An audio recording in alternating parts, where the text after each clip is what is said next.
En efecto, más de 300 cráteres lunares llevan el nombre de un matemático famoso.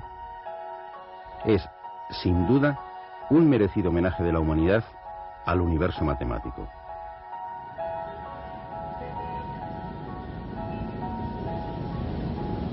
Pero volvamos a la Tierra.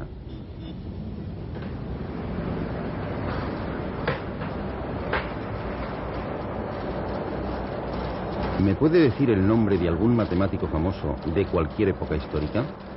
¿Un matemático famoso? Pitágoras. Yo, Pitágoras. Teorema de Pitágoras. Pitágoras. ¿A Pitágoras? Sí, Einstein. Pitágoras. Pitágoras. Leibniz, Newton, Pitágoras. La opinión de los encuestados parece unánime. Si hiciéramos una especie de lista de los 40 principales entre los matemáticos, seguramente Pitágoras y su teorema ocuparían los primeros lugares del ranking de popularidad. El cuadrado de la hipotenusa es igual a la suma del cuadrado de los catetos. Una de las frases más repetidas a lo largo de la historia en todas las lenguas. El cuadrado de la hipotenusa de un triángulo rectángulo es igual a la suma de los cuadrados de los catetos. Y lo más curioso, ironías de la historia, Pitágoras es tan popular por un teorema ya conocido mucho antes de que él naciera. Sí, no se escandalicen. El teorema de Pitágoras realmente no es de Pitágoras, e incluso existen serias dudas de que él lo demostrara. De lo que no cabe duda es que este teorema es el que cuenta con mayor número de demostraciones distintas. Scott Loomis reunió y publicó a principios de este siglo 367 demostraciones diferentes del famoso teorema. Una de ellas de un presidente de los Estados Unidos, James A. Garfield, en 1876. Aunque seguramente la más antigua sea la de los chinos, descubierta hacia el año 1000 a.C. Lo que no deja lugar a dudas es que constituye una de las demostraciones más naturales y elegantes.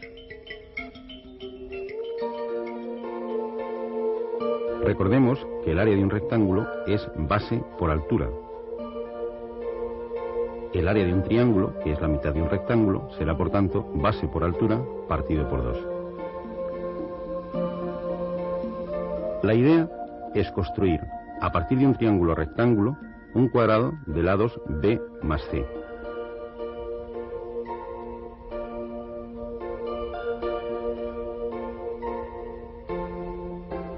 Su área será, por tanto, b más c elevado al cuadrado. Pero la figura está formada por un cuadrado interior, cuyo lado es a, y por tanto su área será a cuadrado, más 4 triángulos iguales al original, cuya área será b por c partido por 2. Por tanto, estas dos expresiones han de ser iguales.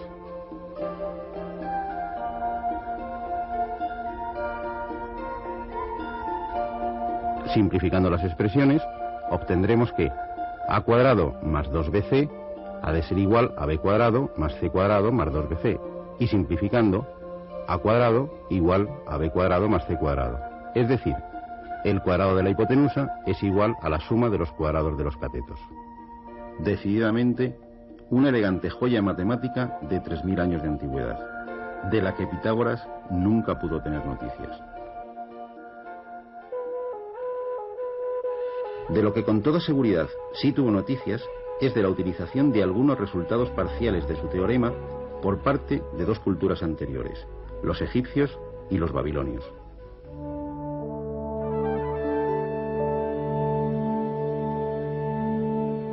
Aunque la vida y obra de Pitágoras estén envueltas en una nebulosa de leyenda, lo que parece claro es que nuestro personaje nació hacia el 580 a.C., en una de las islas griegas de Asia Menor, en Samos. Parece que fue Tales, uno de los 7 sabios de Grecia, el que le aconsejó viajar para enriquecer su espíritu a los dos focos culturales de la época, Egipto y Fenicia. Los egipcios son, según Heródoto, los padres de la geometría, que significa medida de la tierra, y mucha culpa de ello la tiene el río Nilo y sus famosas inundaciones anuales. Muchos de los campos próximos al Nilo quedaban parcialmente inundados, y los recaudadores de impuestos tenían que calcular la parte inundada para establecer la cuantía del impuesto. Tanto para marcar los campos como para medir la tierra, estos técnicos utilizaban un sencillo artilugio que les permitía trazar ángulos rectos y que tiene mucho que ver con nuestro teorema. Consistía en una cuerda unida por sus extremos y dividida a intervalos iguales en 12 partes. Si clavaban en el suelo la cuerda por uno de sus nudos y formaban un triángulo de lados 3, 4 y 5 unidades, obtenían un triángulo rectángulo y por tanto ya tenían la dirección de 2 de los lados del cuadrado. Este sencillo instrumento geométrico debió ser de una inestimable ayuda en la construcción de las pirámides y de los templos. Muchos pueblos habitaron la región comprendida entre los ríos Tigris y Éufrates, la antigua Mesopotamia, hoy en día Irán e Irak. Sumerios, acadios, babilonios, asirios, y tenemos noticias escritas suyas desde hace más de 5000 años. De su afición a las observaciones astronómicas acerca de las posiciones de los planetas observables a simple vista, Mercurio, Venus, Marte, Júpiter y Saturno, conservamos en la actualidad 2 vestigios muy populares. Por un lado, el horóscopo. Eran excelentes astrólogos. Ellos bautizaron las 12 constelaciones del zodíaco, dividiendo cada una de ellas en 30 partes iguales. Es decir, dividieron el círculo zodiacal en 12 por 30, o lo que es lo mismo, 360 partes. De ellos hemos heredado la división de la circunferencia en 360 grados y la de cada grado en 60 minutos y cada minuto en 60 segundos. Por otra parte, la patente de nuestra manera de contar el tiempo también es suya.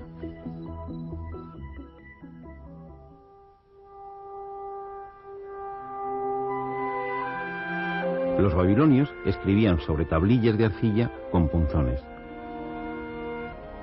En algunas de las tablillas de escritura cuneiforme se han encontrado numerosas referencias de carácter matemático. Nos llama especialmente la atención una tablilla, conocida como Plinton 322, que se conserva en la Universidad de Columbia, escrita hacia el año 1800 a.C., en la que aparecen 4 columnas de números distribuidos en 15 filas. En apariencia, podía tratarse de algún tipo de anotación contable, pero descifrados los números, corresponden a la primera relación de ternas pitagóricas de la que se tenga conocimiento.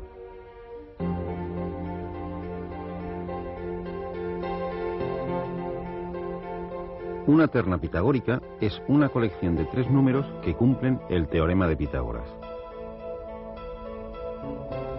Los babilonios podían obtener las medidas de los lados de un triángulo rectángulo a partir de 2 números enteros, P y Q, haciendo A igual a P cuadrado más Q cuadrado, B igual a 2PQ y C igual a P cuadrado menos Q cuadrado, siendo A, B y C las medidas de los lados del triángulo. En esta tablilla, entre otros muchos datos, podemos ver reflejados los valores de los lados A y C de varios triángulos rectángulos, en el sistema sexagesimal, por supuesto. El lado B estaría en una columna que ya no se conserva. Analicemos una fila. El lado C viene expresado mediante 1,59, que traducido a nuestro sistema decimal significaría 1 por 60 más 59, es decir, 119. El lado A se puede calcular directamente de forma análoga. El lado B, el que no aparece, se puede deducir directamente de los valores expresados en la primera columna, en lo que aparece el cociente A cuadrado partido por B cuadrado. Decididamente, aunque no se haya encontrado ninguna tablilla con la demostración del teorema, parece bastante evidente que los babilonios conocían y aplicaban el teorema de Pitágoras 1000 años antes de que éste naciera. Por suerte para Pitágoras, esta tablilla no fue descifrada hasta el siglo XIX, aunque seguramente él tuvo conocimiento de los descubrimientos babilónicos en alguno de sus viajes por Asia Menor. ¿Es inmerecida entonces la popularidad de Pitágoras? Por supuesto que no. Para empezar, el término matemáticas, así como el de filosofía, se lo debemos a él. La figura de Pitágoras está envuelta en un halo de leyenda, de misticismo y hasta de culto religioso. Y no es tan extraño si pensamos que fue contemporáneo de Buda, de Confucio y de Lao Tse, los fundadores de las principales religiones orientales.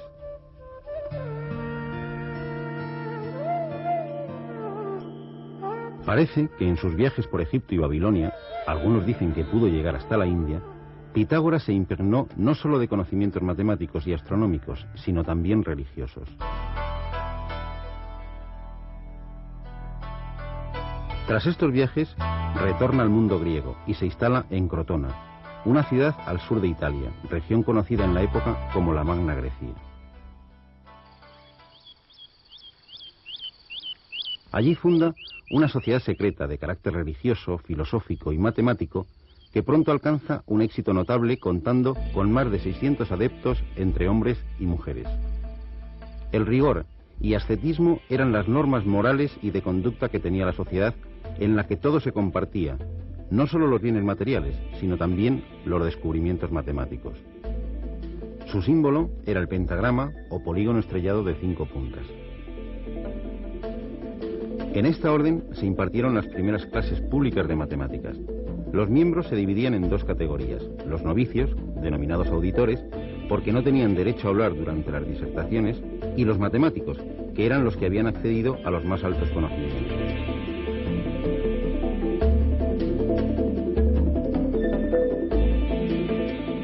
El secreto hacia el exterior era norma sagrada de la secta, y la divulgación de sus conocimientos matemáticos le pudo costar la vida a alguno de sus adeptos. La orden pitagórica de Crotona fue disuelta de forma violenta. Su casa fue incendiada y Pitágoras y sus discípulos tuvieron que abandonar la ciudad hacia Metaponte. Pero de lo que no cabe duda es de que su influencia se extendió por toda la cuenca mediterránea durante muchos siglos. De hecho, ha impregnado la cultura occidental hasta nuestros días. ¿Cuáles son las principales aportaciones matemáticas de la escuela pitagórica? La primera, y quizá la más importante, el introducir la necesidad de demostrar las proposiciones matemáticas, de manera inmaterial e intelectual, es decir, al margen de su sentido práctico. Los pitagóricos dividieron el saber científico en 4 ramas: la música, la aritmética o ciencia de los números, su lema era todo es número, la geometría y la astronomía. Y en las 4 nos han dejado resultados e ideas sorprendentes. Para ellos, los números son entes abstractos, como ideas de la mente, con existencia propia al margen de los objetos que representan. Cuando hablaban de números, se referían a los números enteros y a las fracciones, es decir, números que se podían expresar como razón de 2 segmentos que contenían un número entero de veces una misma unidad. De ahí nos viene el término número racional. Los pitagóricos fueron mucho más allá, colocando el concepto de número como principio y explicación de todo el universo. Uno de sus discípulos, Filolao, llegó a afirmar: todas las cosas que pueden ser conocidas tienen número, pues no es posible que sin número nada pueda ser conocido ni concebido. Atribuían a los números propiedades místicas. Pitágoras descubrió que existía una estrecha relación entre la armonía musical y la armonía de los números.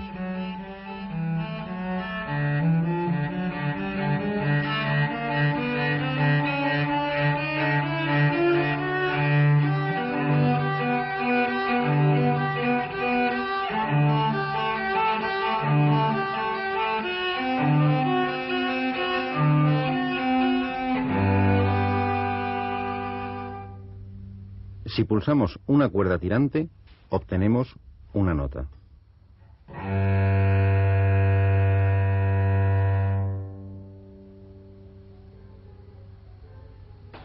Cuando la longitud de la cuerda se reduce a la mitad,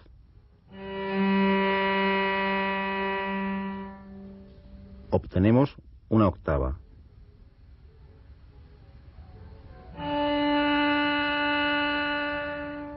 Si pulsamos un tercio,